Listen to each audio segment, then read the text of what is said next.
දෙසද්දී ඉස්සල්ලාම බුදුරජාණන් වහන්සේගෙන් විසාකා බණ අහලා තියෙන්නේ අවුරුදු 7ේදී. ඒතර විසාකාට ඔන්න ටික ටික විසාකා වැඩෙනවා අවුරුද්දෙන් 16යි. මිගාල සිටුතුමාගේ පුතාට කුමාරිකාවක් හොයද්දී විසාකා ඉන්න නගරෙට ගියා. ඒ බ්‍රාහ්මණවරු පංච කල්යාණෙන් සුසැඳි කුමාරිකාවක් හොයනවා. කුමක්ද පින්වත්නි පංච කල්යාණ කියන්නේ? කේශ කල්යාණය.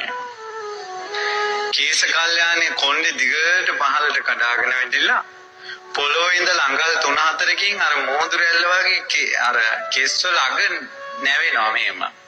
ඊළඟට තියෙනවා දන්ත කල්යාණේ. දන්ත කල්යාණ කියන්නේ දත් ටික ගානට තියෙන සුදු පාටට. ඊළඟට මාංශ කල්යාණී ගොඩාක් මහතත් නැහැ, ගොඩාක් කෙට්ටුත් නැහැ. ශරීරයට සැකිල්ල පේන්නේ. ඊළඟ වයක් කල්යාණය කියලා කියන්නේ අවුරුදු 100ක් ගියත් අවුරුදු 16ක 20ක වගේ හැමේ පැහැපත් බව තියෙනවා. දෙලි වැටෙන්නේ නැහැ හැම. ඡවි කල්යාණය කියලා කියන්නේ එක ලපයක්වත් නැති හැමක්. සම ගොඩාක් සිනිදුයි එක ලපයක්වත් එක බිබිලක්වත් නැහැ හැමේ. පැහැපත්. ඉතින් මේ බමුණු හෙව්වෝ හිටියේ නෑ. දවසක් වැස්සකට මේ විශාල ශාලාවට ගොඩ වෙලා ඉතින් විසාකා කුමාරිකාව 500ක් එක්ක උයනට ගිහිල්ලා වැස්ස වෙලාවේ අර කිල්ල 500 දුවගෙන ආවා ශාලාවට. විසාකා හිමීට ආවා. අර බමුණු දැක්ක පංච කල්යාණෙන් 4ක් දන්ත කල්යාණි දැක්කේ නෑ. ඒක මුල් කරගෙන අර බමුණෝ කිව්වා විසාකාට කුමරී නුඹ අනාගතේ විවාහ වුණොත් ස්වාමියා වතුර නැතුව මැරෙනවා කිව්වා. ඊට පස්සේ විසාකා හොය ඇයි ඒ කියලා. ඔන්න දන්ත කල්යාණේ පෙනුණා. කිව්වා ඔය මේ මහ වැස්සි හිමීට එනවා. ස්වාමියා කෑම කනකොට බත් ගුලියක් උගුරේ හිර වුණොත් ඔබ වතුර ගේන්න එහෙම ගියොත් වතුර ටික අරන් හිමීට එනකොට මිනිහා මැරිලා. ඊට පස්සේ විසාකා කිව්වා මේ බ්‍රාහ්මණවරුනි මේ ඔය විදිහට කියන්න එපා කිව්වා. දුවන්ට හොඳ නැති 4 දෙනෙක් ඉන්නවා. සර්වාභරණෙන් සැරසිලා ඉන්න මහරජුරු දුවන්න හොඳ නැහැ. කැතයි. මංගල හස්ති රාජයා දුවන්න හොඳ නැහැ. ඔහු ඇත් ගමනින් යන්න ඕන. ශ්‍රමණයන් වහන්සේ දුවන්න හොඳ නැහැ. ස්ත්‍රිය දුවන්න හොඳ නැහැ කිව්වා. ස්ත්‍රිය දුවනකොට මිනිස්සු කියනවා කිව්වා මේ කෙල්ල කොල්ලෙක් වගේ කියලා. කෙල්ල කොල්ලෙක් වගේ කියන වචනේ ස්ත්‍රියට නින්දාවක් කිව්වා. ස්ත්‍රියක් වේ යුතුයි කිව්වා. තව කාරණාවක් තියෙනවා කිව්වා.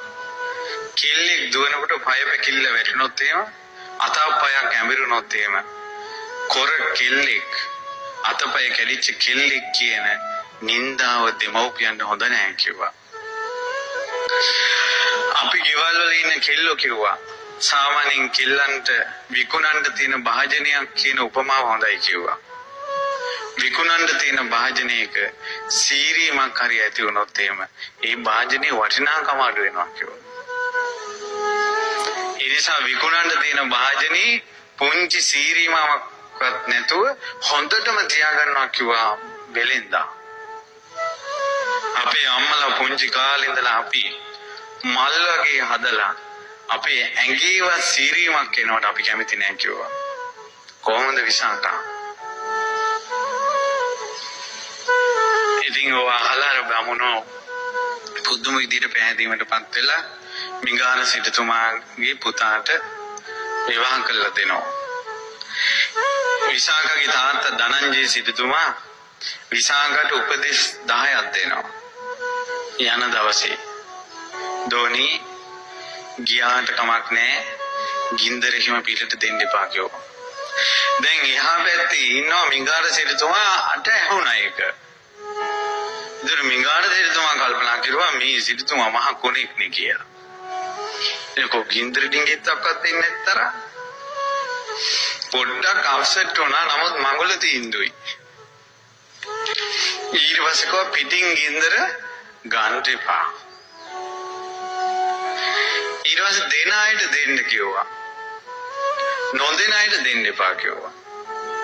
දෙන අයටත් නොදෙන අයටත් දෙන්න කිව්වා. හොඳට ඉඳගෙන හිටපන් කිව්වා. ඊළඟට ගිනි බුදපන් කිව්වා.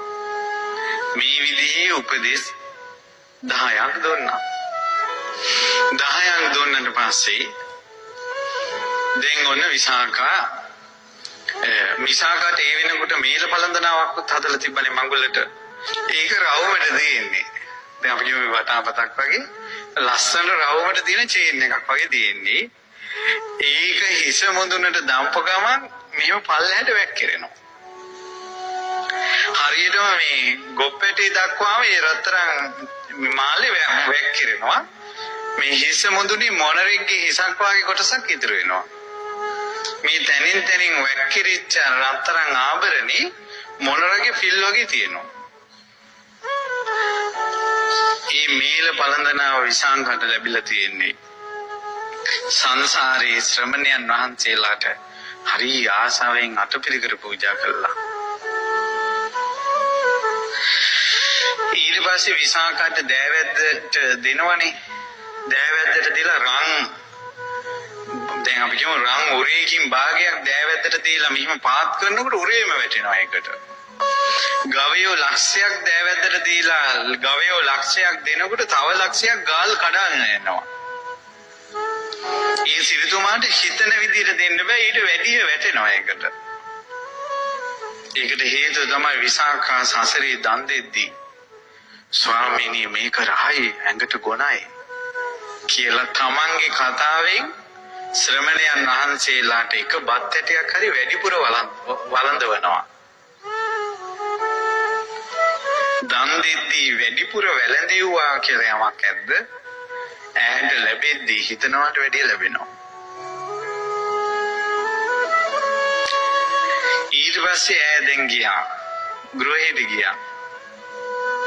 ගිහිල්ලා ඔන්න දැන් විවාහ වෙච්ච දවසේ රෑ පාන්දර 2ට විතර මේ කෙල්ල කාමරෙන් එළියට බැන්නා. පැනලා කොහෙදෝ ගියා. මේක දැක්කේ මිඟාර සිටුතුමා. දැන් හරි හිතට හරි නෑ. දැන් හිතේ කහට තියාගෙන ඉන්නවා එකපාරම කියන්නත් බෑ. මිඟාර සිටුතුමාට වැඩිය 100 ගුණයක් ධනෙ තියෙනවා ධනංජය සිටුතුමාට විසාකගේ පියාට. ධනෙ හේතු කරගෙන තැති ගැනීමකට ආවා. ඊට පස්සේ පහෝදා නිගන්ධයන්ට දානයක්. විසාකට කිව්වා අපේ රහතුන් ඇවිල්ලා ඉන්නවා. ඉන්න දානෙ බෙදන්න කියලා විසාකට හරි සන්තෝෂයි. ඇයි සෝවන් වෙච්ච කෙනෙන්නේ? දෝගෙන ඇවිල්ලා බලමුනේ නිගන්ධයෝ චී නොදකී මොන් කියලා ගියා. විසාකට හොඳට කට තියෙනවා. නිගන්ධයන්ට ගියේ තරහ. මෝසලියෙක් මේ ගෙදෙට්ට ගෙනාවා කියලා. ඊට පස්සේ සිටුතුමා කොහොම හරි ෂේප් එකක් දෙම්මා. අනේ දැන් මොකක් කියන්න බෑ ධනවත් නේ විසාකා. දැන් සිටුතුමාට මොකක් කියන්න බෑ. නමුත් හිත සවුත් වුණා. ඊට පස්සේ එදා දවල් සිටුතුමා කෑම කනවා. දියනමු සුකිරිබත්. විසාකා පවන් සලසලා ඉන්නවා. පහෝදා එදා නෙවෙයි පහෝදා උදේ වරුවේ ශ්‍රමණයන් වහන්සේනම පින්ඩ පාත වෙඩියා. සෙවැත් නුවරනේ පින්ඩ පාත වෙඩියා. සිටුතුමා නොදැක්කා වගේ මේ කිරිබත් කෑවනේ. පවන් සලසලා ඉන්න විසාක එකපාරම ස්වාමීන් වහන්සේ දිහාට හැරිලා කිව්වා ස්වාමීනි ඔබ වහන්සේ වඩින්න අපේ මාමණ්ඩි පුරාණේ වළඳනවා කිව්වා. පුරාණේ කියන්නේ පරණ වෙච්ච දේ කියන එක වගේ එකක්. තරහ ගියා. මිඟාර සිටුතුමා බත් පිඟානේ පොලේ ගැහුවා. කෑ ගහලා කිව්වා මේ කිව්ව ඇල්ලලා එළියට දාපන් කියලා. වටේ හිටපු ඔක්කොම සේවකයෝ විසාකත් එක්ක ආපු අය. එක්කෙනෙක්වත් නැහැ අල්ලන්නේ විසාක. ඊට ගෑ ගහලා ඵල යන්න කිව්වා. ඊට පස්සේ කිව්වා පොඩ්ඩක් ඉන්න කිව්වා තරහ ගන්න එපා. ඔබ කියන විදියට මෙහෙට එන්නත් ඔබ කියන විදියට මෙහින් යන්නත් අම්මා අප්පා නැති අසරණ ගෑණියෙක් නෙමෙයි මං කිව්වා. මට අම්මා තාත්තා ඉන්නවා. ඒ අය දුන්න තැන මං ඉන්නවා කිව්වා. මේක මට අසුචි වළඳනවා කිව්වා පරණ ඒවා අසුචි. ඉස්සරහ කිව්වා මං එහෙම කිව්වේ නෑ. මම පුරාණේ වළඳනවා කියලා කිව්වේ. මේ සිරිතුමා සංසාරේ කරපු පිනකට ලැබිච්ච ප්‍රණීත ආහාර වළඳනවා. අලුතෙන් දන් දීලා පින් රැස් කරගන්නේ. ඒතර මේ කන ආහාර පුරාණේ වළඳනවා කියන ගණේට වැටෙන්නේ කිව්වා. නෑ සිරිතුමා ඊළඟ කතාව යද්දා. නෑ මම දැක්කා මේ මෙයා විවාහ වෙච්ච දවසේ මේ ගෙන් එළියට බැන්නා කිව්වා. ඊට පස්සේ කිව්වා මට ඇහුණා අස්වගාලෙන් සද්දයක් ඇහුණා කිව්වා. මං ඉක්මනට රෑ රාත්‍රී අස්වගාලේ දිහා බලනකොට වෙලඹක් පැටියෙක් වදනවා. මං ඉක්මනට ගිහිල්ලා ඒ පැටියාව අරගෙන වෙලඹ නාවලා ඇඟේ තෙල් ගල්වලා උපස්ථාන කළා. මං ඇවිල්ලා නිදාගත්තා කිව්වා. ඒක වැරද්දක්ද කියලා කිව්වා මගේ. සිරිතුමාට කතා නැහැ. සිරිතුමා දැන් මොකක් හරි දෙයකින් අපි පසුබහින වෙනකොට පරණ ඔක්කොම අදිනවනේ. ඊට පස්සේ කිව්වා නෑ මට තව ප්‍රශ්නයක් තියෙනවා. මෙයාගේ පියානෝ කිව්වා ගිනි පුදන්ට මේ ගිනි දෙන්න එපා ගෙන් කියලා. අපි එහෙම ලෝභ මිනිස්සු නෙවෙයි කිව්වා. කිව්වා මගේ පියාණන් මට කිව්වේ ගිනි දෙන්න එපා කියලා. ඇතුලේ ස්වාමියාගේ නැන්දම්මගේ ප්‍රශ්න ලිඳක් ගානේ තොටක් ගානේ වැඩපලේ කියන්න එපා කියලා. ගිරේ ඇතුලේ තියෙන ප්‍රශ්න ටික එළියට දාන්න එපා කියලා. මගේ තාත්තා මට කියලා දුන්නා කිව්වා විසාකා. පිටගින්දර ඇතුලට ගන්න එපා කිව්වේ. එළිය මිනිස්සුත් කතා කරනකොට උඹගේ මිනිහා මෙන්න මෙහෙමයි. නැන්දම්ම මෙහෙමයි කියලා පිටදින් මිනිස්සු කියනවා. ඒ ගින්දර අරන් ඇවිල්ලා ඇතුලේ අවුලව ගන්න එපා කියලා කියන්නේ. ඊට පස්සේ ඇතුළ ගිනි පුදපන් කියන්නේ නැන්දම්මාට හොඳට ගෞරවයෙන් හිටපන් කියන එක. හොඳට ඉඳගනින් කිව්වේ. නැන්දම්මා මාම එනකොට නැගිටින්න සිද්ධ වෙන තැන්වල ඉඳ ගන්න එපා. ඒ ඇයිට ආසන බනවලා අයිනක ඉඳගනින් කියන එක. සියලුම දෝෂ වලින් නිර්දෝෂී. කිව්වා මාමේ හැම චෝදනාවකින් මං නිදහස් වුණා කිව්වා. දැන් මං යනවා කිව්වා. මගේ වස්තුවයි සියලුම සේවක සේවිකාවෝයි සියලු දෙනා රැගෙන මම දැන් යනවා කිව්වා. මම නිර්දෝෂී කෙනෙක්. ඒ සිටුතුමා බැඳලා කිව්වා යන්න එපා දුව. මං දුවගෙන් සමාව ගන්නවා කිව්වා. මගෙන් සමාව ගන්නෑ මගේ තාත්තගෙන් සමාව ගන්නවා. එහෙනම් මං යන්නම්කෝ ධනංජානේ සිටුතුමා හොයාගෙන. නෑ මගේ තාත්තා යන්නේ වෙයි. බුදුරජාණන් වහන්සේ මං ඊට දානයක් දීලා උන්වහන්සේට වැඳලා ඒ මැද සමාව ගන්නවා නම් මම ඉන්නවා කිව්වා. කිව්වා. මේ විදිහට තමයි සිටු මැදුරට බුදුරජාණන් වහන්සේ වැඩම ගත්තේ. මිගාර සිටුතුමාන්ට නිගණ්ඨව බණහන් යන්න එපා කිව්වා. බැරි වෙලාවත් ළඟට යන්න ඕනොත් මූණට මූණ නම් මුනිච්ච වෙන්න එපා කෝ. ශ්‍රමණයන් වහන්සේගේ ඇස් දෙක දැක්කොත් කෙරකිලා යනවා ආවටනේ මායාවට අහු වෙනවා කිව්වා. බලන්න නම් එපා කිව්වා මූණ. ඉතින් ඇත්තටම මිගාර සිටුතුමා කාමරේ මේ පැත්තේ ඉඳලා තමයි බණ ඇහුවේ. පින තියෙන කෙනා මහා මේරු පර්වතෙන් එහා හිටියා. ඒක මගේ බුදුරජාණන් වහන්සේට බාධාවක් නෙවෙයි. බුදුරජාණන් වහන්සේ දහම් දේශනකොට මිගාර සිටුතුමාගේ තී සංඛාය දිට්ඨිය ප්‍රහාණය වුණා.